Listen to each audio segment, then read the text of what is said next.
Turbulence au Monde, le grand journal du soir. Rassurez-vous, il n'y a pas de crise interne ni une chute des ventes. Au contraire, elle se porte très bien, ce qui est à souligner dans ce contexte morose pour la presse écrite. Non, le malaise est d'ordre capitalistique.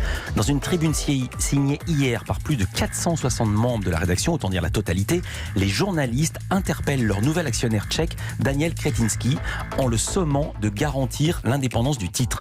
Pour cela, ils exigent d'avoir un droit de regard sur les changements capitalistiques justement du groupe. Pour en parler, je reçois Luc Bronner, bonjour. Bonjour. Vous êtes le patron des rédactions du Monde. Ariane Chemin, bonjour. Bonjour. Vous êtes grand reporter au Monde, l'une des grandes signatures du titre. Petit retour en arrière, l'homme d'affaires tchèque Daniel Křetínský était entré au capital en 2018 à la faveur d'une alliance inattendue, disons-le, avec le banquier d'affaires Mathieu Pigas, l'un des deux actionnaires avec Xavier Niel depuis le décès de Pierre Berger. À l'époque, cela avait déjà suscité l'inquiétude du pôle d'indépendance du journal. Pour quelles raisons? Sur le fond et sur la forme d'abord. Qui est Daniel Křetínský, Luc Bronner? Daniel Křetínský est un industriel tchèque qui a fait fortune notamment dans le gaz et dans le charbon. Le sujet, c'est pas Daniel Křetínský en tant que personnalité. Le sujet, c'est pas sa nationalité, c'est pas son identité. Le sujet, c'est quelle garantie donnera-t-il ou pas à la rédaction du Monde pour qu'elle puisse continuer à faire son travail. C'est vraiment ça le cœur du sujet. Je me permets de vous interrompre. Quand on lit les portraits ici et là dans la presse de Daniel Křetínský, on le dit proche de Poutine, Ariane Chemin. C'est pas n'importe qui. Non, c'est pas n'importe qui, mais d'abord, vous remarquerez que les principaux portraits qui ont été dressés et brossés de Daniel Křetínský, ils ont été dans les colonnes du Monde. Et il n'y a pas beaucoup, je pense, de journaux qui sont capables de parler de leur actionnariat, des personnes C'est assez rare pour être signalé. Voilà, et je pense que les enquêtes les plus poussées ont été faites dans nos colonnes, notamment récemment, Nabil Wakim a raconté comment ils s'étaient intéressés au capital d'EDF en 2016, et ça, c'est vrai que c'est dans le Monde que vous avez pu le lire, et c'est assez rare. Ça dit bien votre inquiétude, c'est cette indépendance que vous avez là, manifestement, vous souhaitez la garder. Donc, proche de Poutine ou pas, pour vous, ça compte pas. Après, on va aller sur le fond. Non, ça compte si c'est vérifié. On travaille sur ce sujet. Pour l'instant, on n'a pas de preuves. Et comme on applique les mêmes règles journalistiques pour Daniel Křetínský que pour n'importe quelle autre personnalité, tant qu'on n'a pas de preuves, on ne l'écrit pas. La semaine dernière, il était aux rencontres de l'UDECAM, ce sont des réunions professionnelles, le 5 septembre. Il a révélé, je cite, et répété, son ambition de soutenir le journalisme traditionnel et celle de soutenir la démocratie. Un commentaire ? Sur les paroles, c'est très bien. Le problème, c'est que pour l'instant, les actes ne suivent pas. Les actes, c'est quoi? Les actes, c'est de nous donner ces garanties qui nous permettent d'être certains de pouvoir continuer à faire ce travail en toute indépendance. Alors allons-y, que demandez-vous concrètement? On demande quelque chose d'assez simple à l'ensemble des actionnaires, pas simplement à Daniel Křetínský. On l'a demandé à Xavier Niel qui a accepté, il l'a annoncé hier. On le demande à Mathieu Pigas, qui est pour l'instant encore l'actionnaire contrôlant avec Xavier Niel. On le demande à Daniel Křetínský également. C'est tout simplement de nous donner ce droit qui existe depuis 2010, depuis l'entrée d'actionnaires privés au sein du capital du Monde. BNP, l'arrivée de Berger, Niel, Pigas à l'époque, qui avait accepté que la rédaction se prononce sur leur projet et que la rédaction ait le pouvoir un droit de regard sur l'entrée de nouveaux actionnaires. Donc, on veut simplement, mais c'est une bataille fondamentale pour nous, maintenir ce droit de regard qui est un des piliers de notre indépendance. En quoi ça consiste pour eux? Est-ce que c'est coercitif pour les investisseurs, pour les actionnaires? Qu'est-ce que ça leur impose à eux? Ça leur impose de considérer que d'investir dans une entreprise de presse, ça n'est pas investir dans n'importe quelle entreprise. Et qu'une rédaction et un titre de presse est fort s'il est indépendant. C'est en cela que pour nous le moment est crucial. Si on laisse passer un événement de ce type-là, si on laisse un actionnaire prendre la main contre notre volonté, on sait que derrière cet actionnaire, potentiellement, s'il ne respecte pas la rédaction, il pourra essayer d'influencer sur la vie de la rédaction.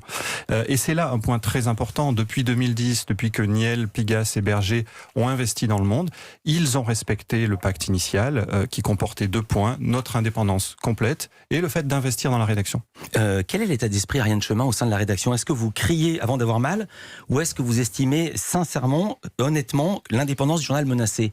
Non, nous croyons que l'indépendance est menacée et c'est pas banal de voir une sorte d'éditorial signé par autant de journalistes. D'habitude, on peut s'attendre à ce que ce soit un directeur le fasse ou un directeur de la rédaction. Là, c'est la rédaction ensemble qui s'engage. Donc, 460 personnes. Voilà. Et puis, par ailleurs, pour ceux qui connaissent un peu l'histoire du Monde depuis sa création en 1944, on a connu à une époque des crises internes. Il y avait des courants comme dans un parti politique. On disait ça ressemble au PS, le Monde. Il y avait des bagarres. C'est pas du tout l'état d'esprit aujourd'hui. Au contraire, on a une rédaction très unifiée qui est d'ailleurs symbolisée par ces signatures qui s'additionnent sur la page du Monde où tout le monde est égal. Tout le monde dit, ben voilà, nous on veut rester indépendant. C'est notre ADN et c'est aussi une façon peut-être de dire à Daniel Kretinsky, écoutez, voilà, on est un journal, c'est pas un produit, nous on dit jamais produit au Monde, on n'est pas une centrale à charbon, on ne rachète pas des journalistes comme une autre entreprise. En 2010, lors de l'arrivée du trio Berger-Niel-Pigas, ça s'était fait avec l'assentiment de la rédaction par un vote. Et donc, si on comprend bien, vous gardez cet état d'esprit. Oui, on pense que un actionnaire, pour qu'il trouve le bon mode de fonctionnement avec nous, doit comprendre que la rédaction a une force particulière. Et donc, oui, la rédaction doit se prononcer, doit avoir son mot à dire sur un projet d'un actionnaire qui entre au sein du capital du Monde. Moi, je pense que c'est l'intérêt de Daniel Kretinsky, en réalité, de trouver un accord avec la rédaction. S'il devait passer en force, il abîmera l'image du titre qu'il est en train sur lequel il est en train d'investir. Et donc, c'est tout son intérêt d'avoir une rédaction, un ensemble de titres de presse, puisqu'il y a Le Monde, mais il y a aussi Télérama, Courrier International et La Vie, qui soient solides, qui soient capables de faire leur travail en toute indépendance. Que vous dit-il ? Pour l'instant, à nous, rien. Il n'a pas répondu à cette tribune, ce qui est légitime. On lui propose par ailleurs, s'il le souhaite, de s'exprimer dans les colonnes du journal. On traite Daniel Kretinsky comme on traite n'importe quelle personnalité du monde économique ou médiatique. Donc s'il veut s'exprimer dans un entretien au Monde, on le fera de façon très professionnelle. Même question pour Mathieu Pigas, que dit-il ? Il fait le mort, il parle plus à la rédaction. Il y a des gens qui ont son 06, ça rien de chemin. Non, mais moi j'ai pas le 06 de Mathieu Pigas, je ne le connais pas. Et franchement, ça appartient en fantasme. On pense toujours que les actionnaires sont là, en train de relire la copie, mais les actionnaires, ils découvrent le contenu du journal par les alertes téléphone comme nous. Vous voyez, comme n'importe quel lecteur du Monde. Non, mais moi je vais vous dire le fantasme que j'ai à la lecture du Monde, que je lis très régulièrement, c'est que j'ai l'impression que les journalistes du Monde, toute la rédaction, c'est peut-être la rédaction la mieux informée dans la presse écrite qui a les 06 de tout le monde. Pourquoi vous parlez pas en direct ? Mais j'ai aucun intérêt à appeler un actionnaire. Et l'actionnaire n'a aucun intérêt. D'abord, je pense qu'il n'oserait pas appeler un journaliste qui écrit sur un sujet qui le préoccupe. Vous imaginez Xavier Niel en train de dire écoutez, j'aimerais bien que vous essayiez d'écrire sur Alexandre Benalla, mais c'est pas envisageable. Ça n'existe pas.